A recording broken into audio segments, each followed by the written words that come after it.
Buenos días, estamos en las mañanas de la salud de este 9 de mayo del 2025 desde la Escuela de Medicina de la Universidad Industrial de Santander.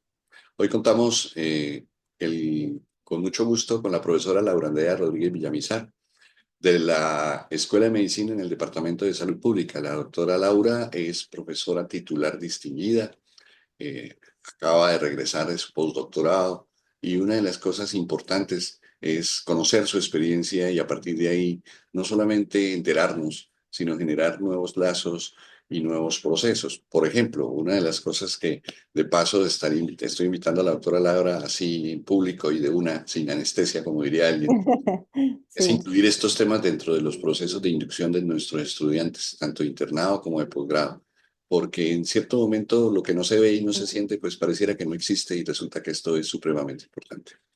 La doctora Laura es médico, magíster en epidemiología y doctora en epidemiología. Ocupa distintos cargos adicionales como la dirección de investigaciones y extensión de la facultad.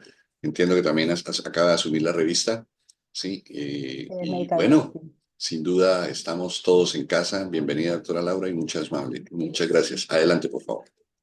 Bueno, muy buenos días para todos. Muchas gracias, doctor Luis Alfonso, por este espacio de las Mañanas de la Salud y a la Escuela de Medicina.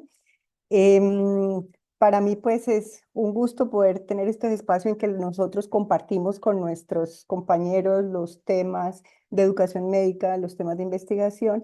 Y en esta oportunidad quiero compartir un tema que de pronto no es tan taquillero en nuestro ámbito médico, pero que creo que es muy importante y tenemos que empezar a ponerle un poco más de atención y abrirle campo no solamente desde la práctica médica, sino también desde la investigación. Y este pues fue el tema, digamos, central que yo desarrollé como entrenamiento en mi postdoctorado, que fue un postdoctorado que fue patrocinado, digamos, por la UIS. Y parte, digamos, de mi gusto y de mi compromiso es poder entonces llegar y empezar a trabajar con las personas que ya vienen trabajando en estos temas, pero desde otros campos, y también pues hacer equipo desde la Facultad de Salud para seguir en esto. Entonces, pues lo que vamos a ver en primera instancia son algunos aspectos generales, porque no todos estamos necesariamente familiarizados con términos de radiación. Luego ver algunas fuentes y rutas de exposición y voy a hacer un poco más énfasis en exposiciones, sobre todo ocupacionales, como las que nosotros tenemos en el ámbito médico, y ambientales también, y algunos de los resultados de los estudios de efectos en la salud en esos entornos. Y al final, pues vamos a dar algunas conclusiones. Entonces, pues de pronto he escogido como algunos elementos muy claves para que nos ayuden a entender luego las exposiciones y luego cómo es que se realizan los estudios de efectos de la radiación sobre la salud. Y lo primero que tendríamos que tener claro o entender es que cuando hablamos de radiación hablamos de un intercambio de energía. Es la forma como se libera la energía o se transforma de un lado a otro, y en esa liberación de energía pues se emiten diferentes tipos de ondas o partículas. Que la radiación es parte de la vida diaria, es parte de la naturaleza, empezando pues por la radiación solar, es parte de nuestro entorno, es parte de nuestro entorno en la vida diaria. En la cocina seguramente tenemos algún elemento que emite radiación, un horno, tenemos además los celulares, ciertos diferentes tipos de radiación. Y existen además muchas utilidades de la radiación. La mayoría, casi todas ellas, son utilidades en beneficio de lo que hacemos. Yo resalté de pronto estos cuatro usos principales de las radiaciones. Uno es en la energía. Ustedes saben que nosotros podemos obtener energías alternativas, ¿cierto? Cuando no tenemos, normalmente se utiliza energía derivada de carbón o nosotros utilizamos hidroeléctrica, pero energías alternativas son, por ejemplo, energía proveniente de la luz solar y también energía proveniente de plantas nucleares, que es la que está disponible ahora en muchos países de Norteamérica y de Europa. En salud, pues es la que seguramente conocemos y tenemos más cerca, porque está todo lo que es radiación relacionada con los métodos diagnósticos, que nos facilitan los métodos diagnósticos, pero también nos ayudan en tratamiento, específicamente en cáncer. En algunos ámbitos de aplicación ambiental, por ejemplo, se aplican algunos tratamientos para purificación de aguas residuales basadas, por ejemplo, en radiación. Y pues todas las aplicaciones en la ciencia y en la industria pues son inmensas y muy variadas. Entonces, cuando hablamos de radiación, no estamos hablando de algo malo, sino de hecho radiación como un proceso natural o que también podemos producir artificialmente y que generalmente con diferentes usos nos provoca beneficios, pero que también depende del tipo de exposición que tengamos, depende de la intensidad del tipo de radiación, pues puede producir también algunos daños y ahí es donde nosotros empezamos a tener un papel importante en la prevención de esos daños de radiación. Entonces, cuando nosotros hablamos de radiación, pues hay muchas radiaciones. Les dije, por ejemplo, la radiación del sol, pero también está en la radiación de los reactores nucleares. Entonces, la radiación es esa forma de energía que se produce y produce ondas, las medimos como longitudes de onda, y hay radiación que produce menor intensidad en energía y otra que tiene mucho más energía en la forma como se produce. Entonces, de acuerdo a esa intensidad de la energía, los efectos y los usos son diferentes. Entonces, por ejemplo, radiaciones que son de baja energía son las que tenemos, por ejemplo, para las redes de la luz, las que utilizamos en los celulares, en el microondas, de hecho, la luz, etcétera. Pero ya las que son radiaciones que tienen mucha más energía en el proceso son, por ejemplo, las que utilizamos en los medios diagnósticos, como rayos X, y las de muy alta energía son, por ejemplo, las que se utilizan en los reactores nucleares, y que pues eventualmente en algunos casos desafortunados hemos tenido pues accidentes nucleares, ¿cierto? Como el de Japón. Entonces, esa transición, digamos, o más bien esa diversidad, ese espectro que hay en la energía de la radiación produce diferentes usos y también puede producir diferentes beneficios o daños al cuerpo humano y al ambiente también. Cuando nosotros hablamos ya específicamente de radiación ionizante, nos referimos a esa radiación que es de alta energía, de muy alta energía, que es capaz de ionizar la materia, es decir, es capaz de descomponer elementos como por ejemplo átomos. Y al arrancar elementos como electrones de los átomos, pues crean entonces iones, por eso se llama ionizante, pero esa misma capacidad que tiene, digamos que no la estamos imaginando así químicamente, pues esa misma capacidad tiene el organismo, por tanto, puede alterar las materia y pues nuestras células también. Entonces vamos a hablar de aquí en adelante de ese espectro que se llama radiación ionizante, en las que nos referimos a radiaciones de alta energía. Y hay diferentes tipos de radiación ionizante. Pero para entender los tipos de radiación ionizante hay que entender un principio básico de la radiación ionizante y es el decaimiento radiactivo. ¿Y esto qué es? Pues es un proceso natural. Es definitivamente un proceso natural porque la mayoría de los elementos, digamos, de la naturaleza son estables en su estructura química, pero algunos son inestables. Entonces, de manera natural, las moléculas para tratar de estabilizarse liberan partículas y en esa liberación se produce energía. Ese es lo que se llama decaimiento reactivo. Al hacer esto, ellos pueden entonces ir como convirtiéndose o decayendo en otros elementos que pueden, hasta que en un momento son elementos que ya son más estables en la naturaleza. Entonces es un proceso natural, es muy variable en tiempo, algunos demoran muchísimos años y que de hecho eso sirve para algunas aplicaciones también en la ciencia y la industria.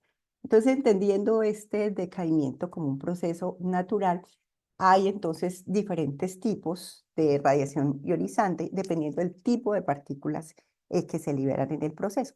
Entonces, digamos, van de menor a mayor capacidad de penetración y intensidad. El primero es una radiación alfa, que son entonces elementos que están inestables y que liberan una partícula positiva, un protón, y entonces se convierten en otro elemento y de esa manera liberan energía y se están haciendo más estables. Ese es el caso, por ejemplo, del uranio, el uranio que está en las rocas, en los suelos, que al estar inestable puede entonces decaer en torio, y tanto el uranio con el torio, por ejemplo, luego pueden seguir decayendo y ellos decaen, por ejemplo, en radio y luego pueden decaer en radón y pasar incluso de fases que son sólidas a fases líquidas, como el caso del radón que ahora les comento. Entonces, esa es y cuando liberan, digamos, esa partícula alfa, el tipo de energía que producen es un tipo de energía que uno pudiera bloquear fácilmente. Entonces dicen, esa es una energía que si tú estás acá y estás aquí con tu piel, puedes bloquear sencillamente con una hoja de papel, por ejemplo. Ya la radiación, la liberación de partículas que se llaman beta, o radiación beta, son radiación que liberan electrones y son más penetrantes que las alfa. Entonces ya no nos protegemos de ellas solo con una hojita de papel, sino necesitamos de pronto una hoja de aluminio, un elemento un poquito que nos proteja más. Y un ejemplo de eso es, por ejemplo, el decaimiento del carbono 14, que decae en diferentes elementos y que es uno de los principios, por ejemplo, para poder estimar la cantidad de vida de algunos elementos o microorganismos, ¿cierto? Que se encuentran en la naturaleza. La siguiente, digamos, en fuerza, en capacidad de penetración, es la gamma. La gamma, entonces, ellas liberan una partícula, se libera como el cobalto, libera partículas o se convierte, digamos, en otra partícula que puede ser un poco más grande, más estable, igual libera esa energía en forma de rayos gamma y estos son más penetrantes. Entonces ya no nos sirve ni el papelito, ya no nos sirve la hojita de aluminio, sino que necesitamos paredes mucho más fuertes con recubrimiento especial y es por eso, por ejemplo, que ustedes ven que las salas de rayos X, donde se liberan rayos gamma, pues tienen un recubrimiento especial para evitar exposiciones a partir de estas radiaciones. Y el cuarto tipo de radiación, que es, digamos, la más penetrante y la que se da en los reactores nucleares, es la que se da a partir de reacciones sucesivas de los neutrones que tienen capacidad. Solitos no liberan mucha energía, pero cuando se hacen en reacciones, digamos, en cadenas sucesivas, son capaces de emitir radiaciones altamente penetrantes. Ya, digamos, con ese espectro general, podemos entender que la radiación puede venir o podemos estar expuestos, digamos, a esta radiación ionizante en diferentes entornos. Lo primero es que debemos conocer y tener muy claro que naturalmente existe radiación en la naturaleza. Un ejemplo de aquí como para hacer, digamos, ya también conexión con algunas cosas que se están haciendo en nuestro departamento y en la UIS, es el ejemplo de viviendas que puedan tener, estén situados en lugares que son geológicamente ricos en uranio, que con el tiempo se ha decaído y han pasado de ser rocas sólidas y con ese decaimiento se convierten en radón, que el radón ya es un gas, que ni lo ves ni lo tocas, es, es, es así como el aire, un enemigo invisible, pero él puede penetrar por grietas, etcétera, en la parte subterránea de las viviendas, también depende del material que está construido las viviendas, y puede concentrarse en lugares donde están cerrados, sobre todo si no hay buena ventilación. Entonces, naturalmente, a partir del suelo nosotros podemos estar expuestos, pero naturalmente también estamos expuestos, por ejemplo, a radiación cósmica cuando estamos haciendo vuelos internacionales, etcétera. Y pues, em, digamos, en otros tipos de eh, exposiciones, digamos, que pueden ser también inhalación y ahorita las contamos. Ocupacionalmente, de pronto lo que más llamaríamos la atención es que nosotros en el área médica, no como pacientes, sino como profesionales de la salud, en lo que tiene que ver con imágenes diagnósticas y tratamiento, en los que se hacen tratamiento con radioterapia, pues podemos estar entonces expuestos a algunos niveles de radiación que necesitan entonces también ciertos niveles específicos de protección. Pero aparte de nosotros, en el área médica están expuestos también pues los pilotos, todos los equipos de cabina de las aerolíneas, están expuestos, por ejemplo, los mineros que se meten a socavones y que están en lugares donde hay alta riqueza de diferentes minerales y elementos como estos. Y, por supuesto, las personas que trabajan por ejemplo, en plantas nucleares que producen energía. Y en la otra forma en que nos podemos exponer a radiación ionizante es porque tengamos alguna indicación, entonces nos toman tomografías o nos hacen tratamientos oncológicos en los que se utilizan ese tipo de reacciones y liberación de energía para poder realizar diagnósticos, obtener imágenes o reducir, por ejemplo, el tamaño de tumores. Si estamos diciendo que naturalmente estamos expuestos a radiación, quiere decir que por algún lado nos entra. Entonces, eso es lo que llamamos rutas de exposición, por donde entran esos posibles elementos radiactivos a nuestro cuerpo. 4 vías principales. Una ya la mencionamos, que es la radiación terrestre, que podamos tener a partir de los lugares donde nos encontremos, donde residamos. La otra fuente que es muy importante, la otra ruta, perdón, es la ruta de inhalación. Entonces nosotros, como algunos de esos elementos son elementos gaseosos, así como el aire, pues así como respiramos oxígeno, pues también entonces respiramos, por ejemplo, el radón si está libre y disponible. Y en algún momento, en ese momento en que el radón entonces pueda tener alguna de sus reacciones puede entonces estar en contacto con nuestros tejidos y generar entonces reacciones también en los tejidos. Por ingestión también, o sea, por comida y por agua. Existen aguas, por ejemplo, subterráneas también, de acuerdo a la composición geológica de la zona, que pueden tener concentraciones importantes de algunos elementos radiactivos los que hemos hablado. Y entonces, a partir del agua, si nosotros tenemos consumo, a partir de esas fuentes, pues podemos también entonces ingresar elementos radioactivos al organismo. La otra que ya la mencioné es la radiación cósmica del espacio exterior, que si estamos, digamos, constantemente en exposición a ese tipo de radiación, pues vamos a tener una radiación acumulada. De hecho, en todas estas formas de exposición, pues uno puede tener una exposición momentánea, ¿cierto? Aguda, pero si hay repetición, uno puede ir acumulando esa radiación y la acumulación de la radiación, pues puede acumular en algún momento también efectos sobre los tejidos. La OMS dice que estima que la radiación total que una persona recibe anualmente es alrededor de 2,4 milisieverts, bueno, sieverts en español, esa es una medida del efecto biológico de la radiación. Eh, es una medida, es una unidad internacional que mide, digamos, efecto biológico de la radiación. Y ese es, digamos, como un estimado que hay. Es decir, nosotros naturalmente no tenemos cero de exposición o efecto de radiación, tenemos alrededor de 2,4 y ahorita ustedes van a tener en cuenta este número para mirar cuando estamos hablando, por ejemplo, de estudios ocupacionales, etcétera, cuánto es la radiación diferente a la natural que nos da el hecho de exponernos en diferentes entornos. Otro elemento que creo que es importante que tengamos en cuenta cuando hablamos de radiación es que los niveles de radiación pueden variar por muchas condiciones, pero dime dónde vives y te diré a qué estás expuesto. Es en este caso una aseveración muy importante, porque una de las principales fuentes de variación, digamos, fuentes naturales de exposición a la radiación son las condiciones geológicas de las zonas.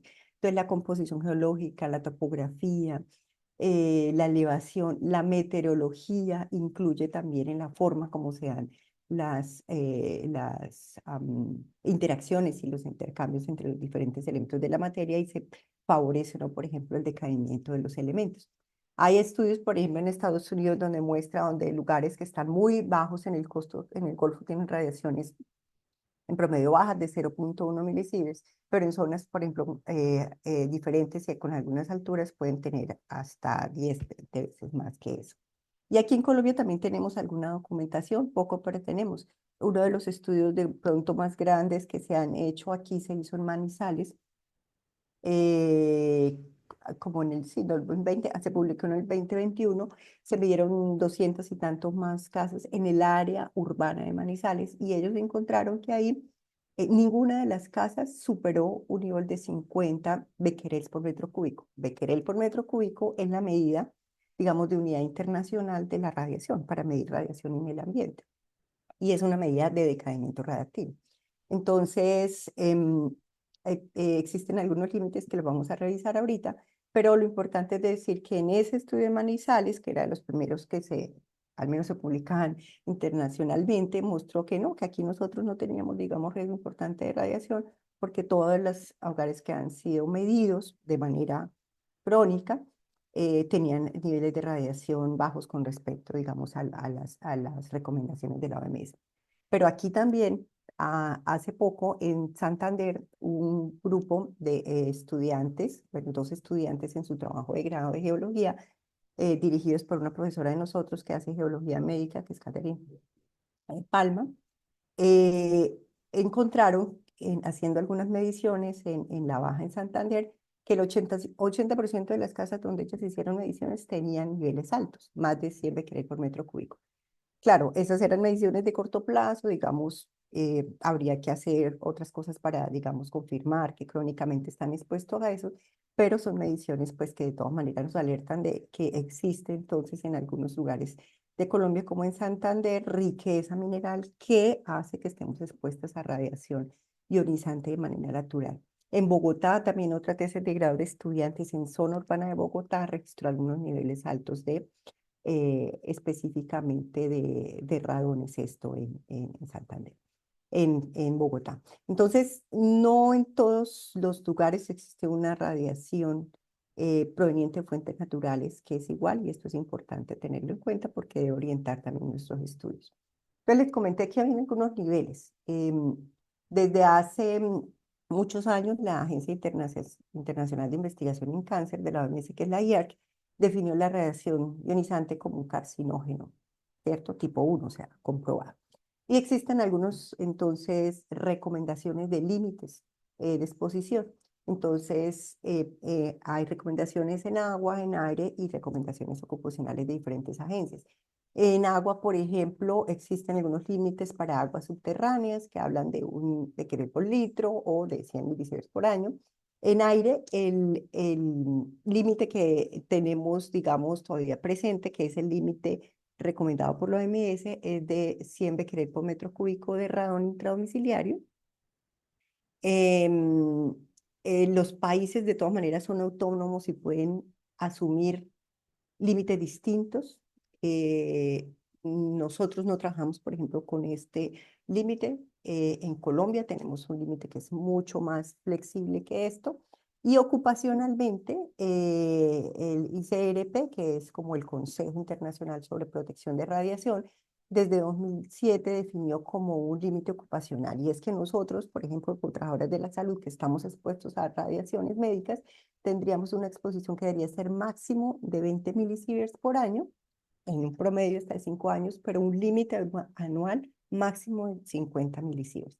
¿Cómo se mide eso? Pues ustedes ven, por ejemplo, que es como para hacer un ejemplo, pero ustedes ven que en la imagen hay unas mujeres que están trabajadoras de radiación médica y tienen unos monitores pequeños encima de su ropa. Entonces, ocupacionalmente existe la forma de hacer medición a través de monitores, ¿cierto? Detectores pequeños que se pueden colocar con los cuales se hacen mediciones. Esas mediciones deben reportarse, digamos, son mediciones que están, digamos, reguladas, que tienen unos criterios de calidad, y de esa manera se pueden hacer mediciones de la cantidad de radiación que uno está expuesto por año. Y existen registros nacionales en los que se va, digamos, llevando la información de esa radiación anual y también de la radiación acumulada que tienen los trabajadores. En este caso, no solamente los trabajadores de la salud, trabajadores de plantas nucleares, trabajadores de minas, todos los que estén expuestos a algún tipo de radiación.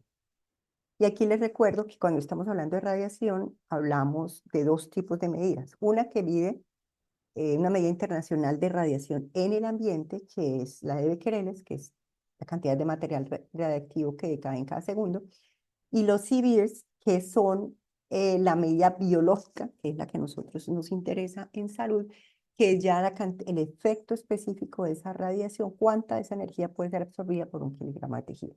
Entonces, es en CBIRS la medida que nosotros utilizamos, y estos detectores son capaces entonces de generar la cantidad con una detección, un límite mínimo de detección, que se pueden convertir entonces a una medida de efecto biológico como CIVIRS.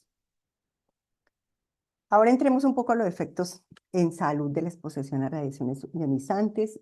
Seguramente pues nosotros que estamos aquí en el área médica somos conocedores de que el riesgo principal de las radiaciones ionizantes es el riesgo de cáncer. De hecho, hay un documento de la Agencia de Protección de Radiación Internacional en el que documenta, basado en este estudio de 2013, que por cada civil de exposición crónica se puede aumentar hasta en 1,6% el riesgo de cáncer. De eso hay algunas inconsistencias o discrepancias porque depende de la dosis, y en eso es en el que quiero mostrar algunos estudios. Y pues existe evidencia histórica. Todos los que hemos leído algo de las exposiciones de los sobrevivientes de las bombas de Hiroshima y Nagasaki, han documentado cómo años después los adultos, los niños, incluso las segundas generaciones de ellos, han tenido efectos principalmente entonces en cáncer hematológicos, tipo leucemia, en tiroides, etcétera, muchos otros tipos de cáncer relacionados con radiaciones de muy alta energía por reactores nucleares y que además permanecen en el tiempo. Y también sabemos por diferentes estudios pues, que existen poblaciones especialmente vulnerables a los efectos de la radiación por la capacidad de alterar entonces las células, ¿cierto? Y el ADN, y son especialmente pues, niños y adolescentes en los que habría un riesgo mayor de potencial de hacer alteraciones que se traduzcan en cáncer.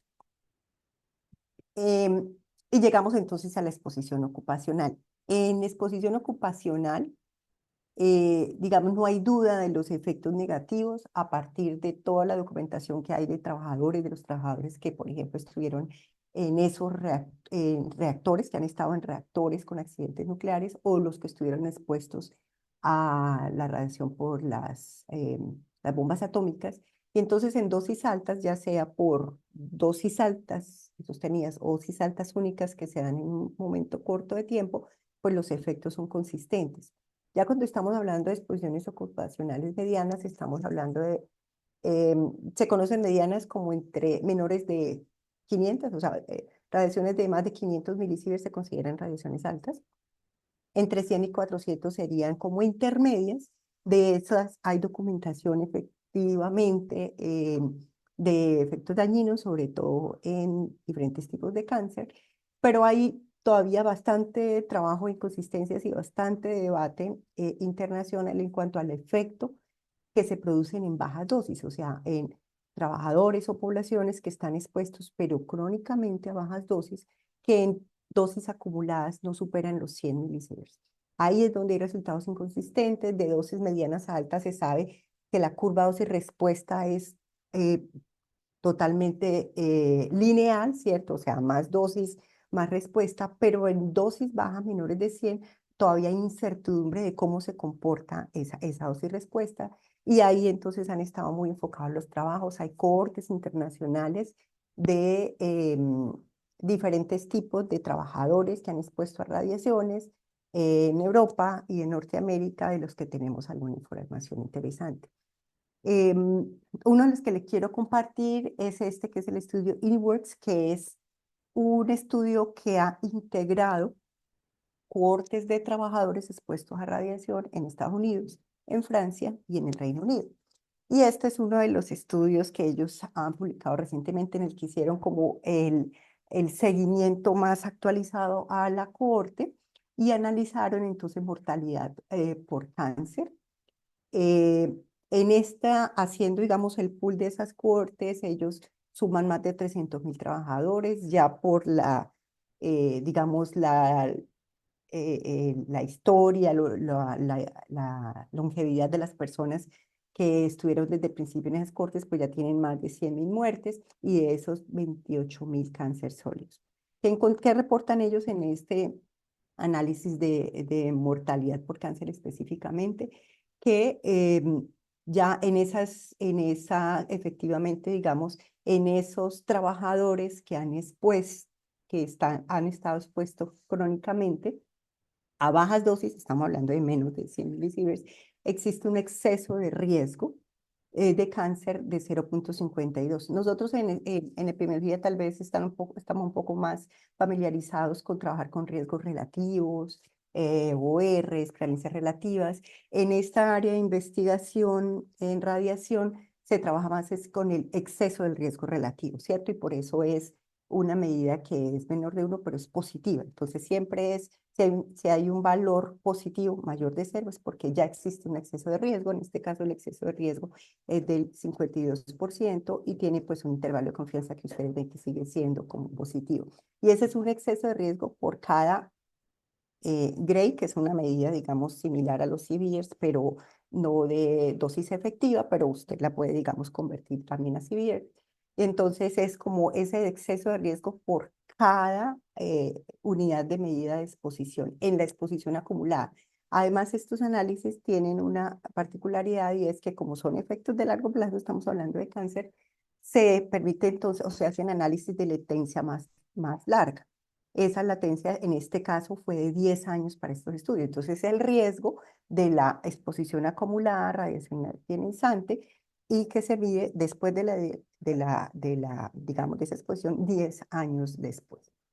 Y tal vez uno de los resultados más interesantes que reportó este estudio es que se atrevió a pintar como una curva, ¿cierto?, de exposición, dosis respuesta, en el que muestra que si ustedes se dan cuenta, debajo del punto de 100 en el eje X está la dosis acumulada, en este caso en miligrado, pensemos que es, por ahora, para simplificar la cosa, similar a milisieverts, y en el eje vertical está el riesgo relativo, y ustedes ven que por debajo de 100 ellos se encuentran de manera consistente y de manera significativa riesgos relativos, ahí sí estamos hablando de riesgos relativos mayores de 1, sugiriendo este estudio que incluso la exposición crónica a bajas dosis también tiene una exposición dosis-respuesta que tiene un comportamiento lineal y que incluso tiene, parece, según una pendiente incluso mayor.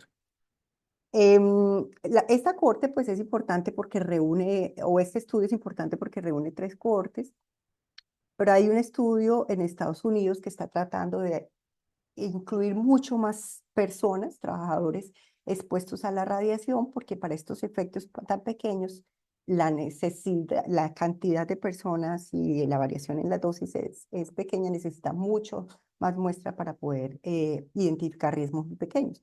Entonces, desde el año 2000 se empezó el que se llama The Million Person Study, que es el estudio del millón de personas en Estados Unidos, lo dirige el doctor John Boyce, y en este tienen más o menos de 1 millón de trabajadores en toda la cohorte, digamos, de diferentes profesiones ocupacionalmente expuestas a radiación. Yo les voy a compartir estos que son los resultados más recientes de la cohorte de trabajadores de radiación médica de Estados Unidos, que de esa cohorte de 1 millón de personas, más de 100.000 trabajadores pertenecen a radiaciones médicas. En la descripción de la cohorte, la mayoría de ellos han estado expuestos crónicamente a dosis que se consideran baja radiación, menos de 100 milisieverts, y ya en esta actualización que hicieron a 2016, que publicaron hace poco, pues ya, digamos, que alcanza más de 11.000 muertes e identifican más de 3.600 cánceres. En este estudio, por ejemplo, el hallazgo más importante que yo quería resaltarles es que este estudio se encuentra un exceso de riesgo, pero exclusivamente para cáncer de pulmón y para cáncer de pulmón en hombres. No encontró el mismo efecto, por ejemplo, en mujeres. Ahí puede uno discutir varias cosas, efecto biológico, también pues de pronto falta de poder, porque hay muchas menos mujeres en Estados Unidos expuestas a radiación que hombres. Pero en los otros desenlaces en los que las otras cohortes habían sido muy claras en decir o sugerir que había un riesgo de cáncer, pues no lo encontraron. Por ejemplo, en leucemia diferente a la crónica, ellos no encontraron realmente una medida de efecto con una significancia estadística para decir que realmente está relacionado con leucemia.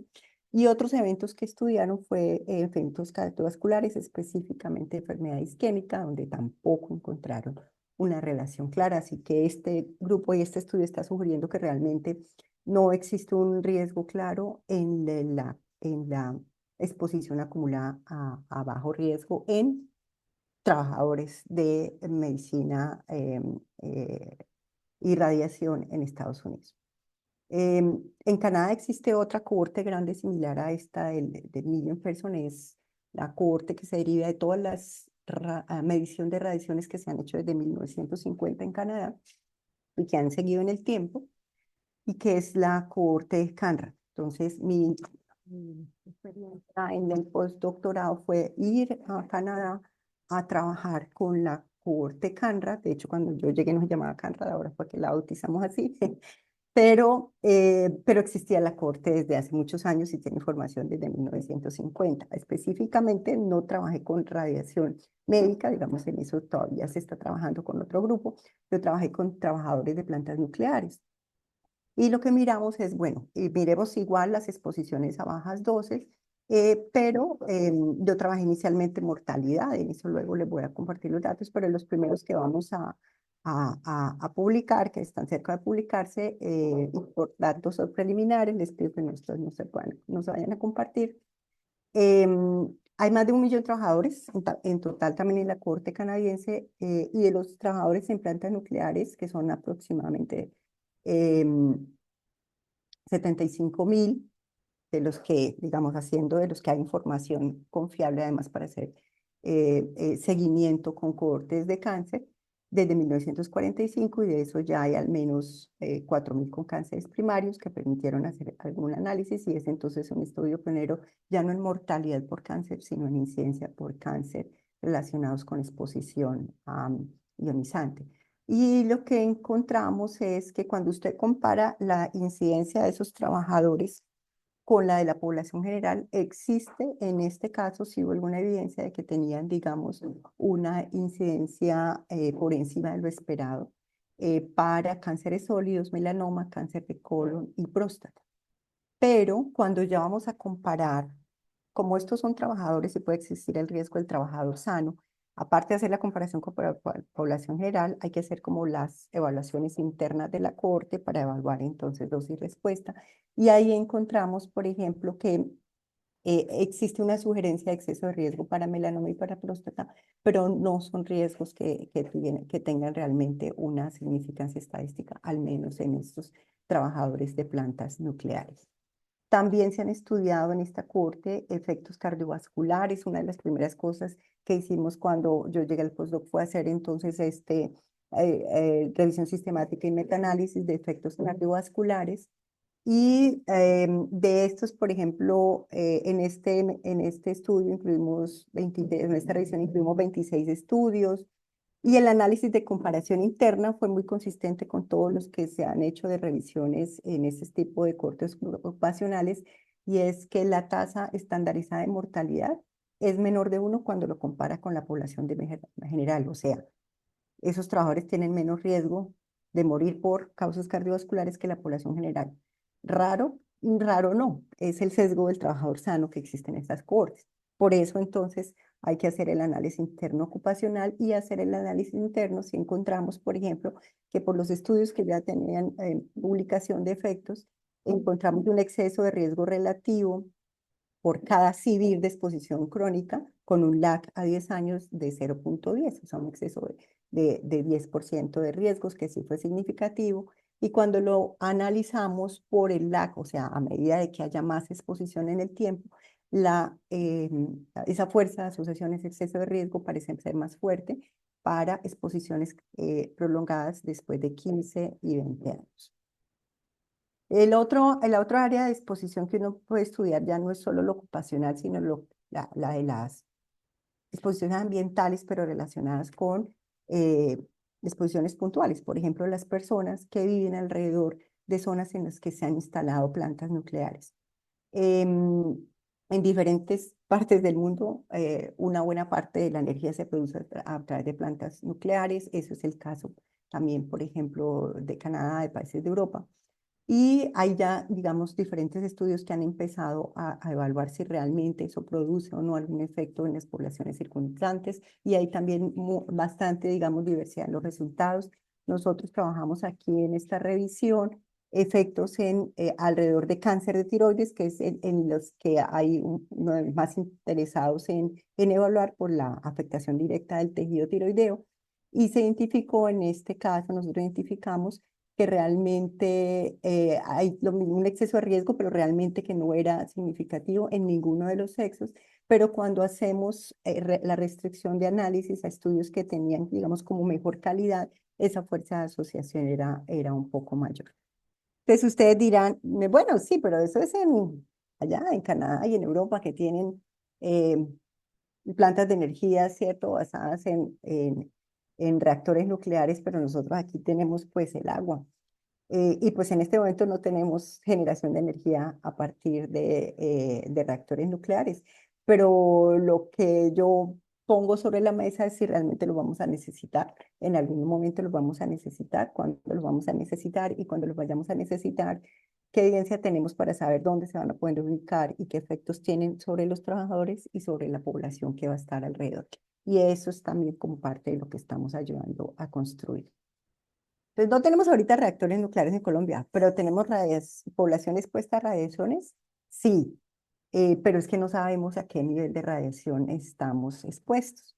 Eh, Como desde 2020 tuve el honor de ser invitada por la OMS a ser parte del equipo de expertos latinoamericanos que ayudaran a construir el Código Latinoamericano y Caribeño contra el cáncer. Existe un código internacional en Europa que ya va en su cuarta edición, y este es, digamos, una iniciativa que la OMS quiso hacer para poder tener información basada en investigación científica, pero en lenguaje para la comunidad que pueda servir para prevención de cáncer. En ese trabajo fue ya específicamente pues, por el efecto de contaminación del aire y cáncer, pero cuando ya estábamos en el equipo de trabajo, pues había suficientes personas que pudieran trabajar en contaminación del aire, así que yo viré un poco y trabajé, apoyé a la OMS a trabajar en radiaciones, luz ultravioleta y radiación ionizante por radón. Y una de las cosas que encontramos es que el Código Latinoamericano contra el Cáncer no pudo hacer ninguna recomendación sobre exposición a radiación ionizante con radón, que sí está en el Código Europeo, tiene niveles, tiene formas de medición, pues porque aquí sencillamente no sabemos a qué niveles está expuesto, entonces no le puedes dar un mensaje a la comunidad de si está expuesto a radón y van a decir, pero eso quién, dónde lo miden, yo estoy expuesto a radón, pues si no lo puedo medir y no hay información, no le puedo dar un mensaje a la comunidad. Entonces, una de las recomendaciones de ese código, de las publicaciones que hicimos frente a él, es que pudiéramos empezar a documentar mejor las condiciones de la radiación en países latinoamericanos, empezando por Colombia. Y de ahí, desde realmente empezamos a hacer algunos contactos, preguntar, identificar estudios, preguntar con interesados que han estado en el tema, con el ministerio, etcétera. Y aquí entonces hemos generado una propuesta que en este momento está en sometimiento sobre poder estudiar aquí donde hay anomalías de uranio, al menos en Santander inicialmente, medir exposición a radón domiciliario de manera, digamos, siguiendo normativas de radiación crónica y establecer si eso evidentemente tiene alguna relación o no con clúster de mortalidad por cáncer de pulmón. Y ahí estamos entonces trabajando con geología y hay algunos estudiantes que esperamos que esto podamos tener la financiación, sobre todo para las mediciones y poder documentar eso aquí. Entonces, en conclusión, tenemos múltiples fuentes de radiación, desde lo natural hasta las radiaciones médicas. Hay evidencia de riesgos, especialmente para cáncer en altas dosis y algunos en bajas dosis. Existe regulación, hay lineamientos ambientales, hay lineamientos ocupacionales también. En Colombia hay una resolución que es del 2018, la resolución 482 del 2018, que habla de toda la medición de radiación médica y regulación en Colombia y la vigilancia, pero realmente necesitamos conocer, o sea, no podemos prevenir ni controlar lo que no conocemos, necesitamos documentar mejor esa exposición ocupacional, la exposición ambiental, para con esos elementos poder dar indicaciones y programas de seguimiento, control y prevención. Eso era lo que les quería contar. Les agradezco mucho su atención y ya quedo entonces pendiente de si hay preguntas de parte de ustedes. Muchas gracias, doctora Laura. Queda abierto los micrófonos. Doctor Mauricio Herrera, adelante. Buenos días. Gracias, Laura, por la charla y por la puesta al día en un tema tan importante. Y efectivamente que con esto de las transiciones energéticas, pues, y la optimización y la mejoría en la seguridad de esos reactores, seguro vamos a tener de eso por aquí en algún momento del futuro. Yo creo. Tres preguntas, una pues, como pedirte un poco de aclaración, y es el tema de la radiosensibilidad de los tejidos. O sea, hay tejidos que son más y otros menos radiosensibles. Me llamó la atención digamos, el abordaje de la revisión sistemática de metaanálisis en enfermedad cardiovascular, porque ese no es un tejido propiamente radiosensible. Entonces, digamos que observar efectos allí luce un poquito más complicado y la plausibilidad biológica me queda como sonando. No sé, entonces, esa es la primera cosa, si tienes algún comentario a ese respecto. Y las dos otras están relacionadas es más con el método y posibles limitaciones que siempre existen en estas cohortes, que son enormes, ¿cierto? Y en países donde hay sistemas de dosimetría pues muy bien montados y que tienen décadas. La primera es sobre digamos, la medición o digamos, la consideración de la exposición como tiempo dependiente.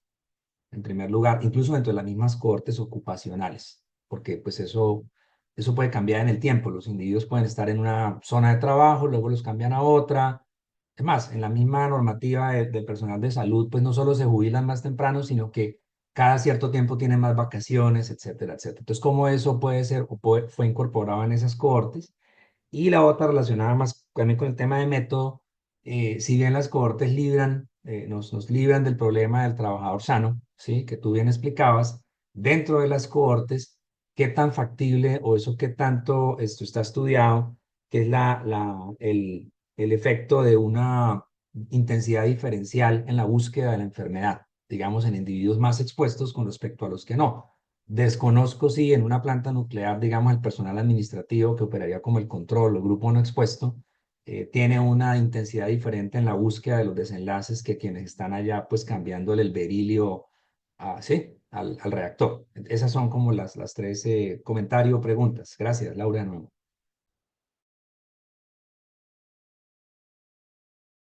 Muchas gracias, Mauricio. Es súper interesantes las preguntas. De la primera, de los tejidos, y evidentemente no todos los tejidos son radiosensibles.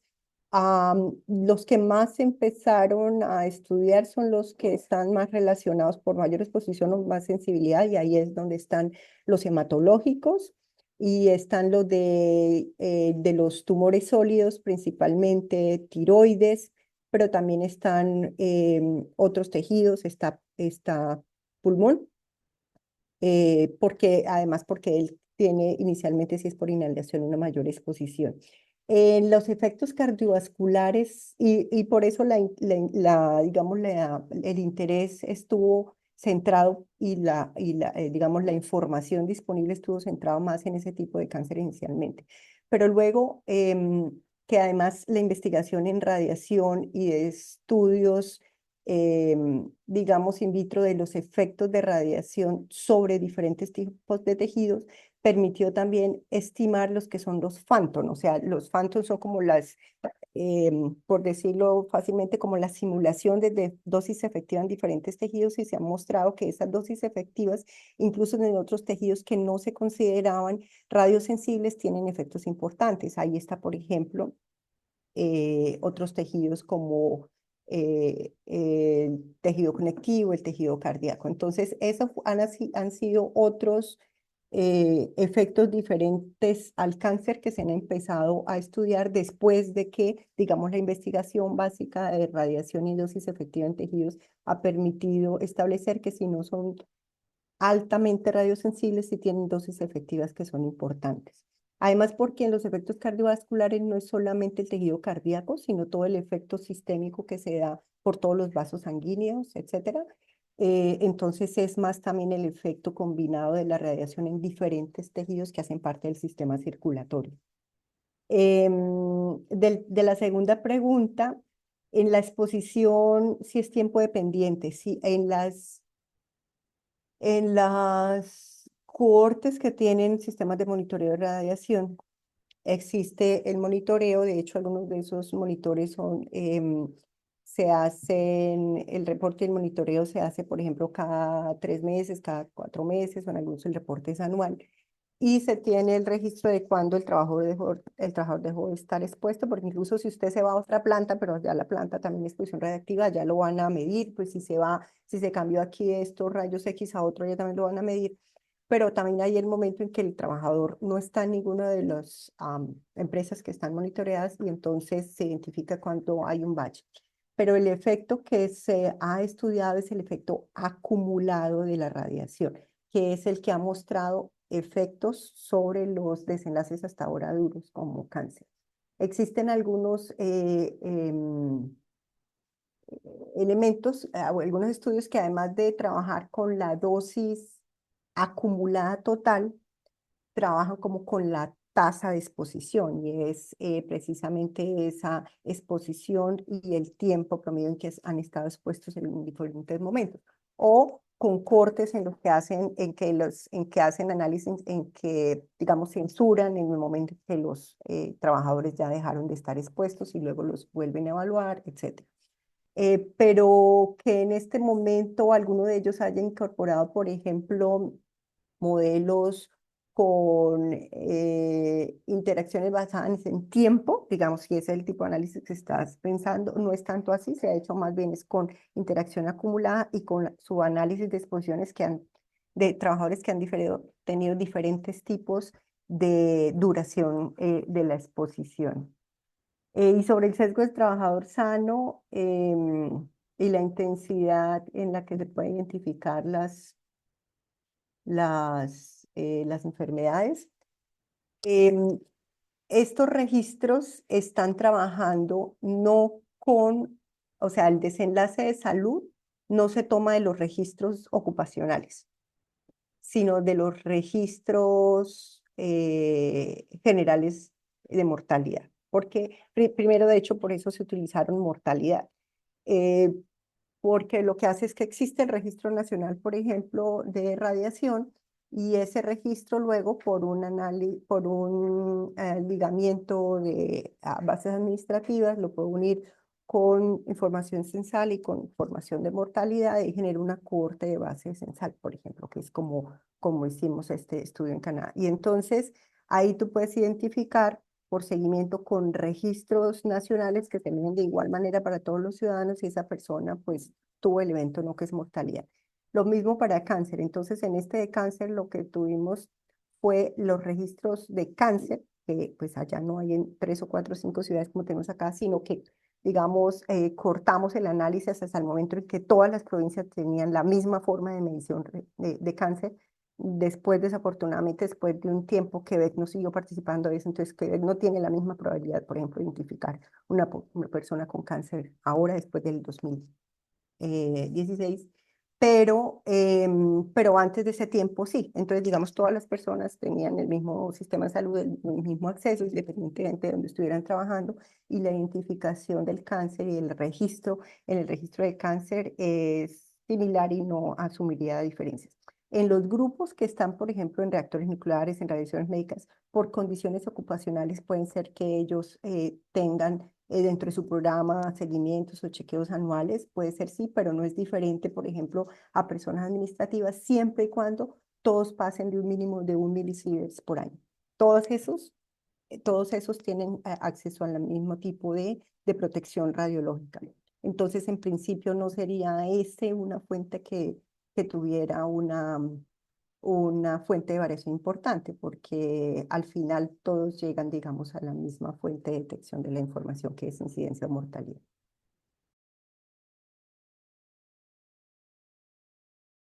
Me pareció haber levantado otra mano, pero no sé, ¿no?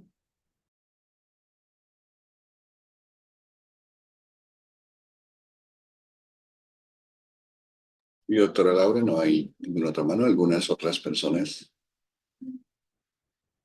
Ok, permítame, yo meto la cuchara. Siempre que se dan este tipo de conferencias, las personas, los que trabajan directamente en clínica, preguntan cómo está la cosa con ellos y se alarman, ¿sí? Y nosotros aquí en la escuela, usualmente la presión la tenemos es desde los residentes de anestesiología. Pues porque claramente los médicos y en general el personal en quirófanos que tiene que ver con radiografías, básicamente son los ortopedistas y los cirujanos plásticos que en cierto momento no pueden abandonar el quirófano, ¿sí? Y de hecho, ni siquiera el quirófano, no pueden abandonar el paciente y tienen que estar ahí sosteniendo alguna cosa. Y a ellos se les hace monitoreo, pero los de anestesia siempre dicen, estamos acá, no nos vamos tampoco, y a nosotros nos protegen.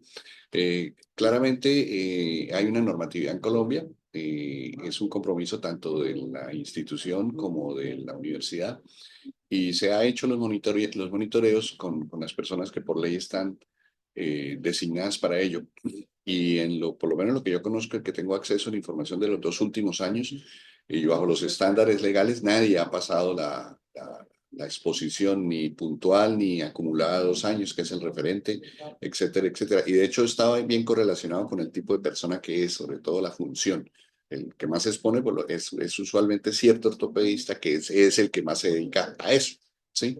Pero Sí. adicionalmente se han puesto estaciones de monitoreo fijas y a algunos de anestesia, ¿sí? Que tienen que ver más con ortopedia y no, tampoco. O sea que en general El problema que tenemos es básicamente las personas que no utilizan los dispositivos, de ¿sí? protección. O que no los devuelven, ¿sí? Entonces se queda uno en el limbo, pero en general los que están juiciosos, al menos en lo que corresponde al hospital universitario, nunca hemos tenido un incidente. Es lo que yo puedo mencionar. Pues muchas gracias porque esa era, por ejemplo, una pregunta que yo iba a hacer de aquí para allá.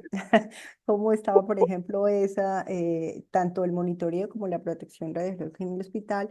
Y pues si también el reporte se hace con qué periodicidad, etcétera, porque pues desafortunadamente sí, al tratar de abordar este tema con el ministerio, pues la respuesta ha sido pues nada, ¿no? O sea, no podría uno decir realmente que hay una información como con la que se pueda contar, que sea consolidada, que sea un sistema de información que tenga algún tipo de información mínima para la comunidad.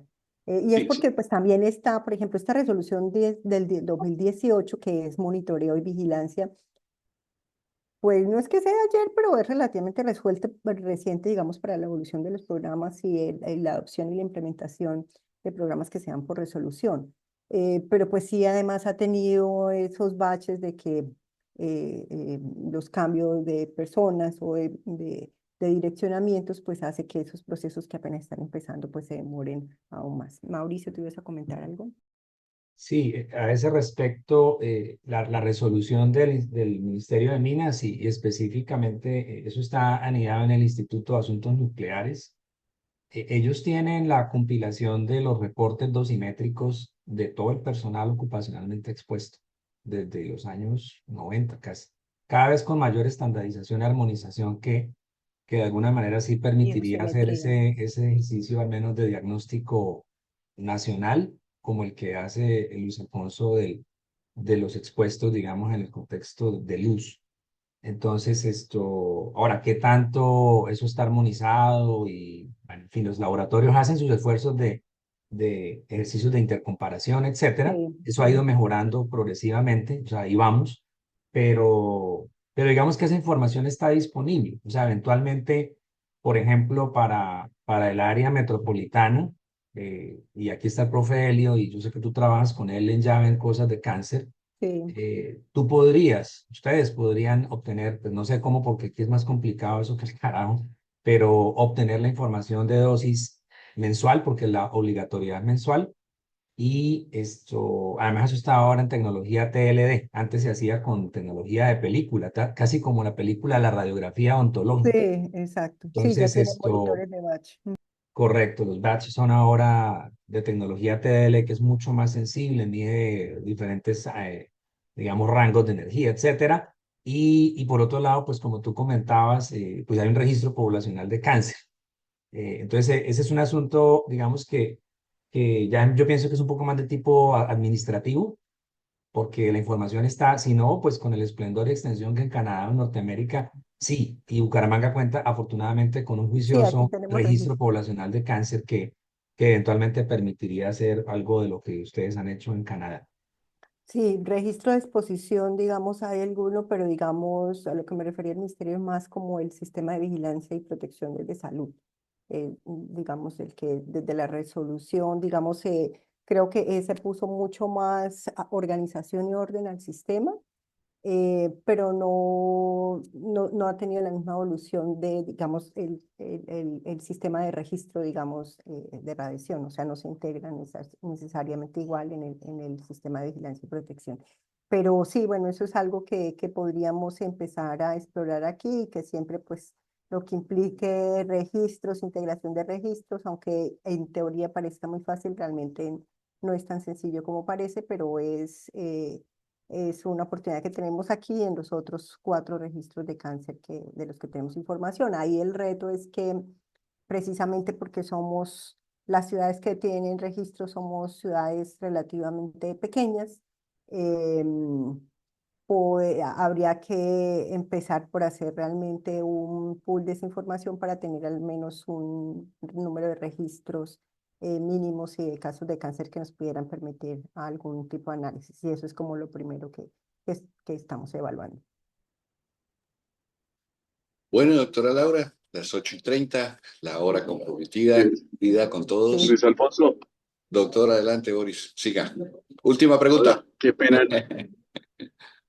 Comentario con pregunta. Bueno, muy bien, doctora Laura, felicitaciones por la conferencia. Le hablo como personal ocupacionalmente expuesto a radiación ionizante.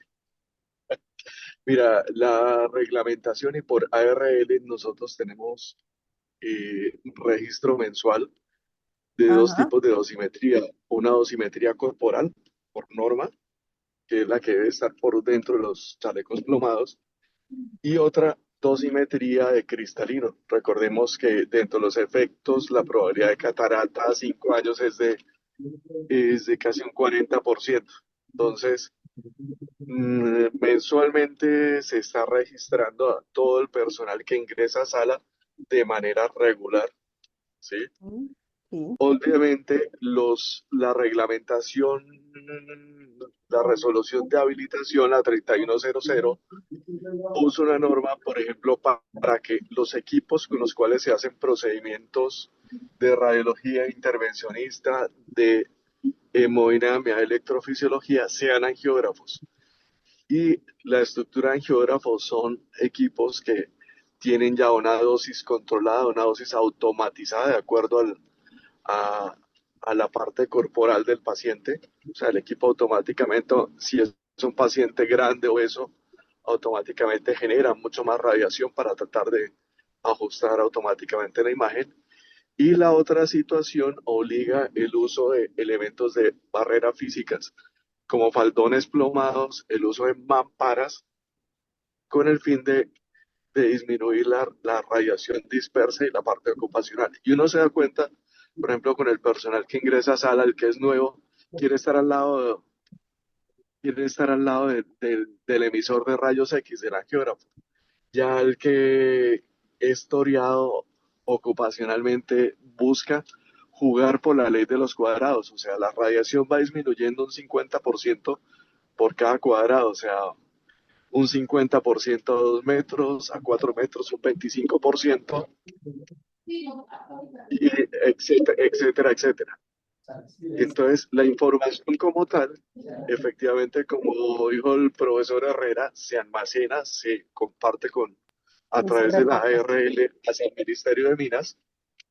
En los casos, por ejemplo, en que un trabajador tenga una radiación por encima de los umbrales, inmediatamente se hace la respectiva investigación con el oficial de radioprotección de la institución, se mira.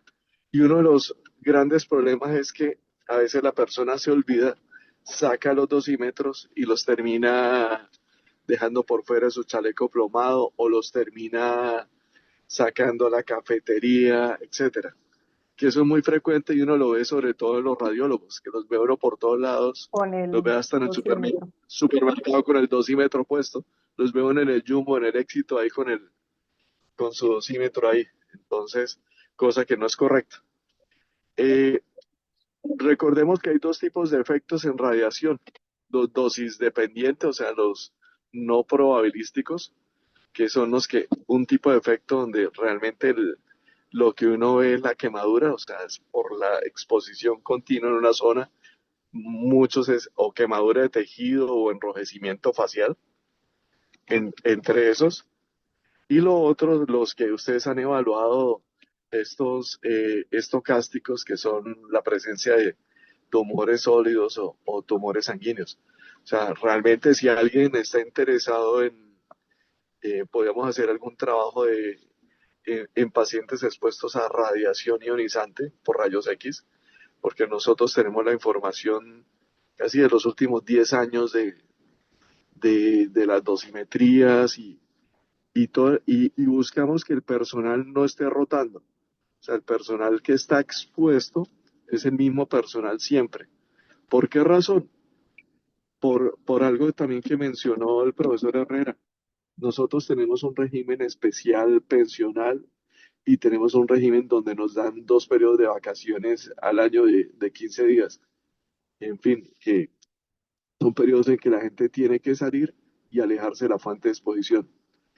Eh, algo que comentaba el profesor Luis Alfonso, en el caso de los residentes, en estos procedimientos de ortopedia, de cirugía plástica, esos procedimientos de mano, etcétera, eh, desafortunadamente ahí no se usan angiógrafos, se utilizan es intensificador.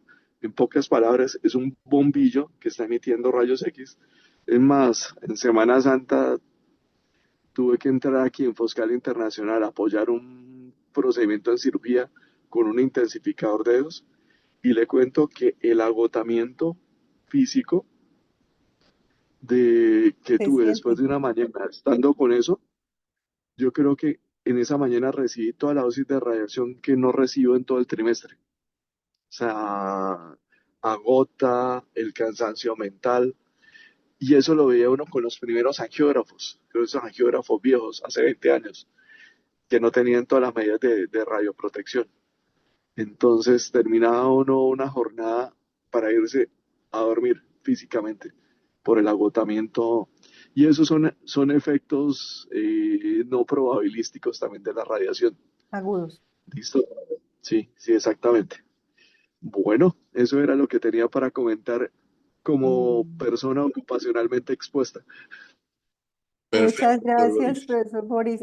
Pues mire que de hecho, pues también la intención de esto no es solamente aquí traer el tema y lo que se sabe, sino lo que no tenemos o las condiciones que tenemos para hacer, por ejemplo, para nuevas investigaciones. Así que de pronto podemos estar hablando nosotros para ese tipo de cosas también. Igual aquí está, Claro que bueno, sí. aquí está Helio también, que ahora es parte del Departamento de Salud Pública, de pronto no todos lo conocen. Y Helio es un compañero que ha trabajado en diferentes aspectos de salud pública, de servicios de salud, pero que además es el director del Registro Poblacional de Cáncer del área metropolitana de Bucaramanga. Y esa área, pues también es una fuente, o ese registro es una fuente invaluable que tenemos de información en el área que no tienen otras ciudades de Colombia, ni siquiera Bogotá.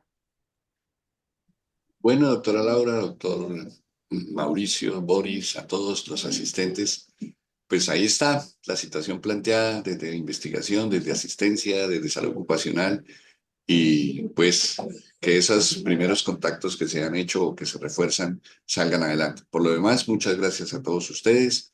Una vez termine, descargaremos la presentación y la subiremos a la página correspondiente para que esté disponible para todos ustedes. Por lo demás, muchas gracias, que tengan un mejor día y un mejor fin de semana. Hasta luego. Muchas gracias. Feliz día Pues para hasta todos. luego. Chao. Feliz Buen día. fin de semana para Gracias. todos. Gracias. Excelente charla. Gracias, buen día para todos. Muchas gracias.